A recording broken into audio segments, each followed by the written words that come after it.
What's up guys, Houndish here, and today we're jumping in with some Destiny 2 news and updates, and of course, in this last couple of days we've had a big reveal for Revenant, the upcoming episode for Destiny 2. There are a couple of extra things to talk about in the video today, including some additional clarifications from Bungie, as well as more conversation about Frontiers and the future expansion model for Destiny 2, so Bungie give us some more insights there, as well as some updates regarding reveals that we'll see this week, extra blog posts regarding sandbox updates, the artifact, and more. And so we have a handful of things to talk about in the video today. As always, I hope you enjoy this one and find it useful. If you do, a rating below really helps us on the channel, but now let's get into it. And first up, given that Bungie have plenty of reveals this week, there is an update regarding one of them, and they say in last week's tweet we announced that a preview of the artifact for episode Revenant would be available this Wednesday, but instead we've decided to move this to October 3rd. And of course we had a few details about that in the Act 1 livestream that we saw yesterday, so more conversation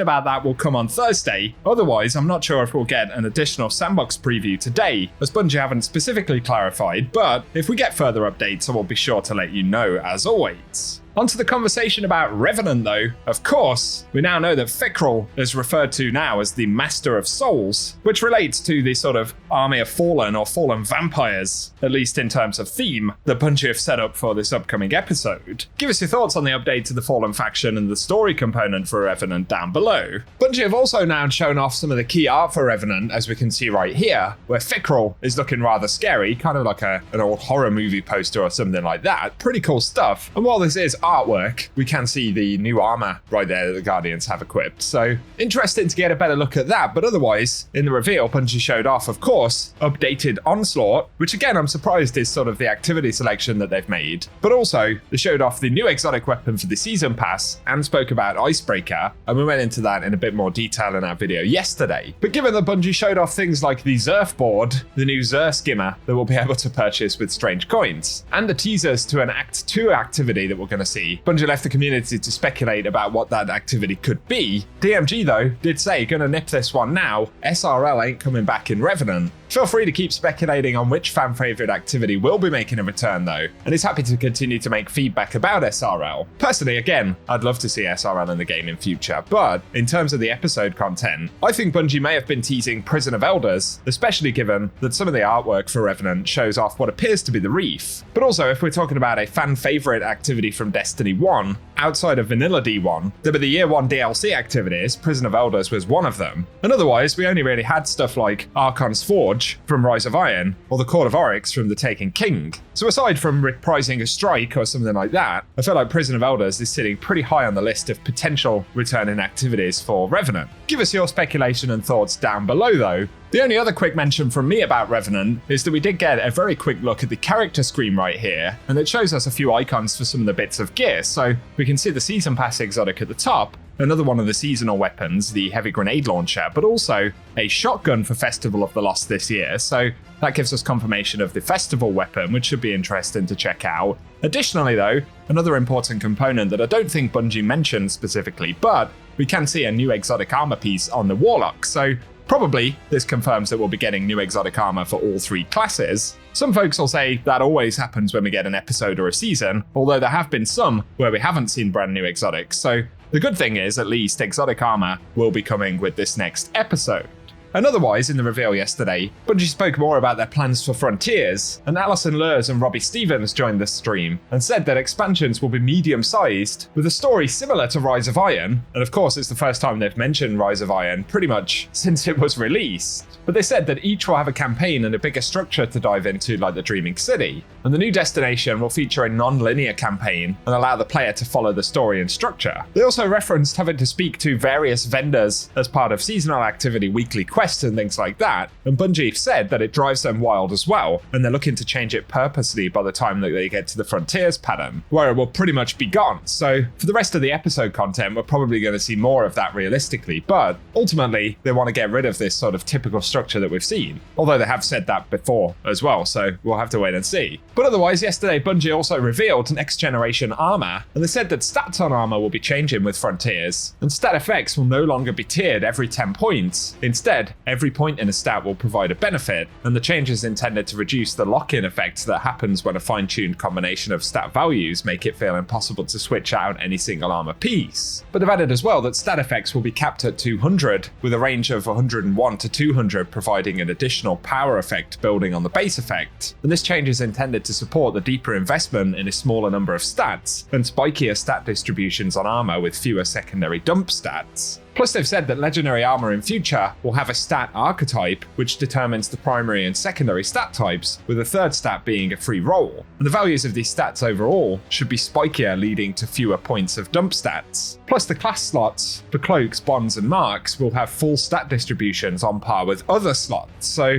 they'll be mixing up how armor stat works, but also they'll be introducing set bonuses for pieces of armor. And these will be granted when you equip 2 or 4 pieces of armor from the same set, which allows you to either commit to 2 bonuses from the same set or find combinations that fit with your unique needs. And some of the bonuses for set pieces right here include Tex Mechanica theme, so you will get 1 perk if we equip 2 pieces of this armor, and while shooting from the hip, we'll have increased movement speed and weapon handling, and the effect increases when you score hits. But a second perk will unlock at 4 pieces, where Tex Mechanica weapons have increased range and accuracy when hip fired. Then there'll be a non-stop aggression theme, and 2 pieces will allow final blows with freshly reloaded weapons to heal you, where 4 pieces will allow damaging a target with a shotgun or fusion rifle to increase the damage it takes from those weapons for a short time. Another theme will be Demolitions Expert, and direct hits with explosive weapons temporarily increase their reload speed, and the secondary perk there allows repeated direct hits with explosive weapons to temporarily increase grenade ability damage. Finally though, there's Vanguard Operative, and the first perk is activating your grenade gives you and nearby allies damage resistance against combatants, and the second perk there allows defeating champions with a finisher to generate special ammo for you and your fire teams. So these are new set bonuses we'll be able to get on armor pieces, but of course that will make our existing armor relatively redundant in comparison to what these new systems will do. And DMG said on the subject of why are we making players regrind armor, he said players currently find armor somewhat stale, it's been the same for years and folks want something new. But also, he said Bungie want to refuel aspirational aspects of Destiny, which means overhauling systems and chases. And in a loot-based game, it's never a good thing when folks settle on a single armor set with full stats for multiple years. And the middle ground we've found is that we can still use old gear, but new drops will have new reasons to use them, like set bonuses and revamped stats. But of course, he points out that transmog will give many players an easy way to carry forward our favourite looking sets. So it'll be worth holding on to the relevant materials for those in the final episode of the year, for example, as obviously there are limits, but that's Bungie's justification. I personally don't have a major issue with it. Of course, the way we acquire these new armor pieces and the reliability around that will be sort of a key thing for a lot of players, as that will dictate how much work is actually involved in doing these upgrades. I imagine there will certainly be a new chase there for these updated armor pieces, but we'll have to see how it pans out, and for now, give us all of your thoughts in the comment section.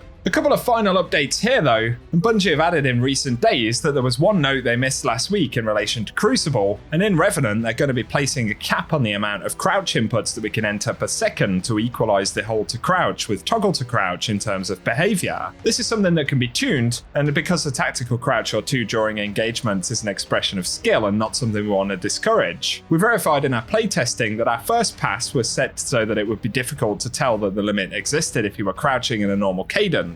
However, the goal is to reduce the amount of untargeted crouch spamming done either manually or via macros, and that's why they're introducing that change at the start of the next episode. So it will still be possible to crouch multiple times in a row, but Bungie are essentially put a limitation on that behind the scenes, so that if it's excessive, it'll instead be timed out and limited to so many times per second.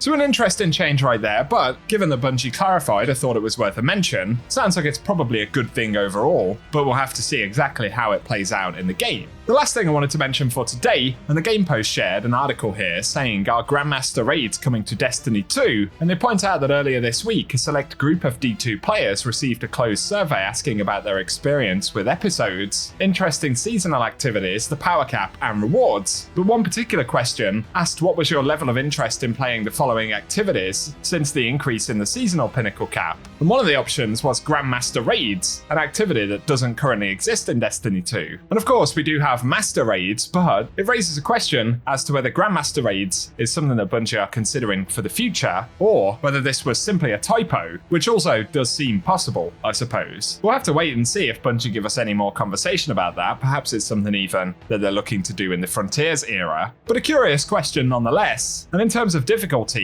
what do you guys think? Obviously, if there were to be something even more difficult, there would have to be scaling rewards to actually entice players to complete that stuff. But kind of like Pantheon in the past, Bungie have proven that there is an interest in content like that. So let us know if you think it should be a thing, or if you think it should be reserved for special events like Pantheon. I'd love to get your thoughts in the comment section. But for today, guys, that is what we have to speak about. So as always, I hope you found the video today useful. If you have, a rating below very much helps us on the channel. Get subscribed as well, and I'll keep you up to date with the additional reveals this week. But otherwise, thank you for watching, and I hope you guys have an awesome day.